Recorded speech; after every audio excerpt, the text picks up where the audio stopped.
અખિલ ભારતીય વિદ્યાર્થી પરિષદના સભ્યો દ્વારા ઓબીસીના વિદ્યાર્થીઓને થયેલા અન્યાય મુદ્દે આવેદનપત્ર અપાયું। કચ્છ જિલ્લાની વિવિધ કોલેજોમાં અભ્યાસ કરતા ઘણા વિદ્યાર્થીઓની વર્ષ 2015-16ની શિષ્યવૃત્તિ મળવાપાત્ર હતી તે મળેલ નથી।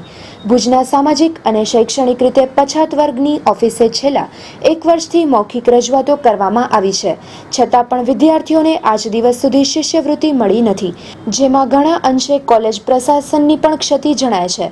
તો કોલેજ પ્રશાસન અને ઓબીસી ખાતા વચ્ચે વિદ્યાર્થીઓ છેલ્લા 1 વર્ષથી પીસાઈ રહ્યા છે। અખિલ ભારતીય વિદ્યાર્થી પરિષદ માંગ કરે છે કે જે વિદ્યાર્થીઓને શિષ્યવૃત્તિ મળવાપાત્ર હોય તેમને શક્ય તેટલું વહેલી શિષ્યવૃત્તિ મળે તથા ચાલુ વર્ષે પણ સમયસર શિષ્યવૃત્તિ મળે તેવી વિદ્યાર્થી પરિષદ માંગ કરે છે। જો વિદ્યાર્થીઓને શિષ્યવૃત્તિ નહીં મળે તો અખિલ ભારતીય વિદ્યાર્થી પરિષદ દ્વારા ઉગ્રથી ઉગ્ર આંદોલન કરવામાં આવશે। અત્યારે જિલ્લાની વિવિધ કોલેજોમાં અભ્યાસ કરતા ઓબીસીના છાત્રોને આની એના આગલા વર્ષે પણ શિષ્યવૃત્તિ મળી નથી।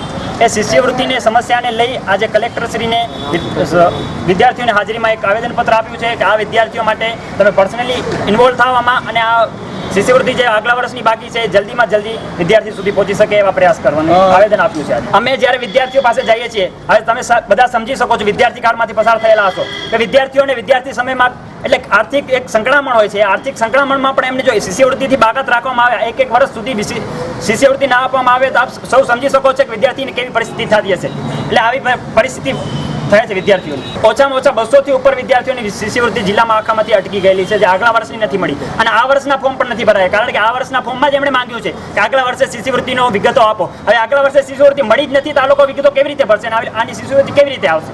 આ કલેક્ટરશ્રીને આવેદનપત્ર આપ્યા પછી જો કાંઈ પગલાં નહીં લેવાય તો આગામી સ્ટેપ બાય સ્ટેપ ગાંધીજી ત્યાં માર્ગે આગળ અમે સ્ટેપ બાય સ્ટેપ આગળ વધારીશું, ધરણા કરીશું, જે કરવું પડશે કરીશું।